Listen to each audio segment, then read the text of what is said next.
At the Federal Courthouse in Broward County today, a rally demanding change to the nation's gun laws. I'm here because I'm scared to go to school. I'm here because it's happened so close to home and I know so many of the victims. And I'm here because enough is enough. The public defender says the confessed gunman, 19-year-old Nicholas Cruz, is willing to plead guilty to avoid a long, drawn-out public trial, but only if prosecutors agree to life without parole.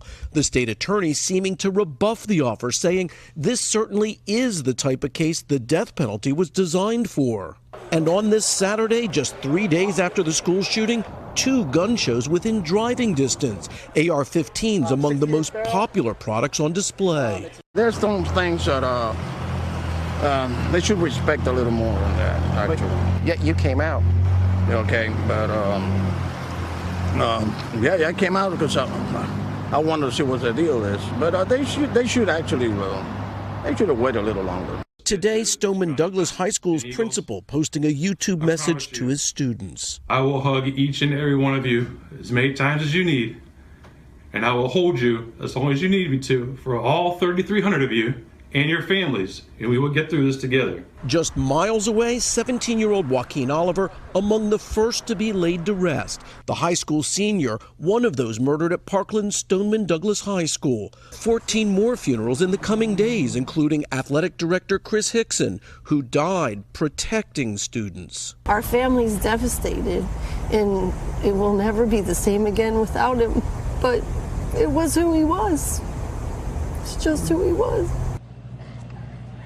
Tonight, the South Florida Sun-Sentinel is reporting another misread flag. Florida's Child Welfare Agency checked on Nicholas Cruz after seeing a video of him cutting himself. The newspaper says social workers concluded he was depressed and he revealed he was going to buy a gun. Jose, according to the report, no further action was taken. Kerry, so many warnings and yet nothing was done. On so many levels. You and I live here in South Florida. We cover the world, but here, something is happening, Kerry. You know, Jose, we've covered, you and I both, wars, long-term assignments around the world, and I gave that up. I didn't want to be doing that anymore. I came home, and I kind of feel that the carnage there, I'm now seeing that carnage right here in my own backyard here at home. Hey, NBC News fans, thanks for checking out our YouTube channel. Subscribe by clicking on that button down here, and click on any of the videos over here to watch the latest interviews, show highlights, and digital exclusives.